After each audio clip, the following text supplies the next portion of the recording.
আসসালামু আলাইকুম, welcome to my channel learning Excel with mister Zahid. আমরা এখানে ডোনাট চার্টের জন্য ছোট্ট একটি ভিডিও দেখব। এই ডোনাট চার্ট অনেক সময় আমাদের বিভিন্ন প্রেজেন্টেশনের প্রয়োজন হয়, বিশেষ করে ড্যাশবোর্ডে। এখানে আমরা দেখুন ডাটা পরিবর্তনের সাথে সাথে চার্টটিও পরিবর্তন হচ্ছে 90%, এরপরে 100% দিলে এখানে পুরোটাই রং পরিবর্তন, আবার 50%-এ আবার অর্ধেকে চলে এসেছে। অর্থাৎ এইভাবে পরিবর্তন হতেছে। এখানে যখন কোনো সামারি আসবে সেই কাজটা যেভাবে করব, এই জন্য আমরা আগে ডিলিট করে দিলাম, এরপরে ডাটাটাকে সিলেক্ট করে নিলাম, এরপর ইনসার্ট মেনুতে গেলাম। ইনসার্ট মেনুতে গিয়ে পাই চার্টে গিয়ে যে সবার নিচে আছে ডোনাট চার্ট ইনসার্ট করার পরে টাইটেলটাকে ডিলিট করে দিলাম যাতে চার্টটা একটু বড় হয়। এরপর নিচে যে আইকনগুলো আছে এটাও আমি ডিলিট করে দিলাম। ডিলিট করার পরে ইচ্ছা মতো করে এটাকে আমার নিজের মতো করে শেপ দেওয়ার চেষ্টা করছি। অর্থাৎ এটা যে পজিশানে রাখা হবে তার পজিশানটা ঠিক করা হবে। ঠিক করার পরে এখানে আমি ক্লিক দিয়ে চার্টটাকে সিলেক্ট করলাম।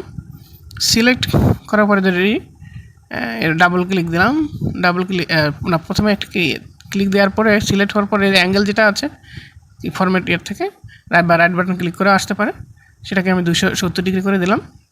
তাহলে যে 100% অংশটুকু এটুকু নিচে নেমে গেল। নিচে নেমে যাওয়ার পর নিচেরটুকু আমাকে যেহেতু শো করবো না, এই জন্য নিচের পার্ট, আচ্ছা চার্টের নিচের পার্ট সিলেক্ট করে এখানে নো ফিল করে দিলাম। তাহলে নিচেরটা অ্যাকচুয়ালি আসে কিন্তু শো করবে না, দেখাবে যেটা নাই কিন্তু অ্যাকচুয়ালি আসে, যেহেতু নো ফিল নো বর্ডার তাই আছে আর কি। আর এই চারটাকে চিকন মোটা ইচ্ছা মতো শেপ দেওয়ার জন্য এখানে ডোনাট হোল সাইজে গিয়ে আমরা পার্সেন্টেজ কম বেশি করে নিতে পারি।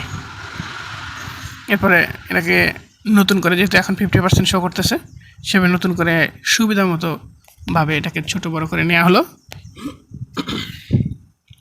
এরপরে ডাবল ক্লিক করে একটা পোর্শন সিলেক্ট করার পরে রাইট বাটন ক্লিক করে অপশানে আসবো। অপশানে আসার পরে এখানে যে ফিল আছে, ফিলের এখানে গিয়ে আমি কালারটা পরিবর্তন করে রেড কালার দিয়ে দিলাম। এরপরে বাম পাশে যে অংশটুকু আছে এটাকে ডাবল ক্লিক করে সিলেক্ট করে এখানে রঙটা এখানটাও লালের কাছাকাছি করে দিলাম। দুটা কাছাকাছি খুব রং হয়ে গেল।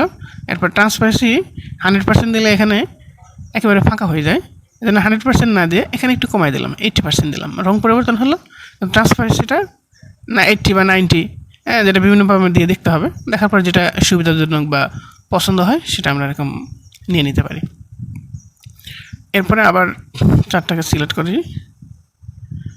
করার পরে এই অপশানে যাওয়ার পরে এখানে আমাদের অনেকগুলো অপশান দেখতে পাচ্ছি।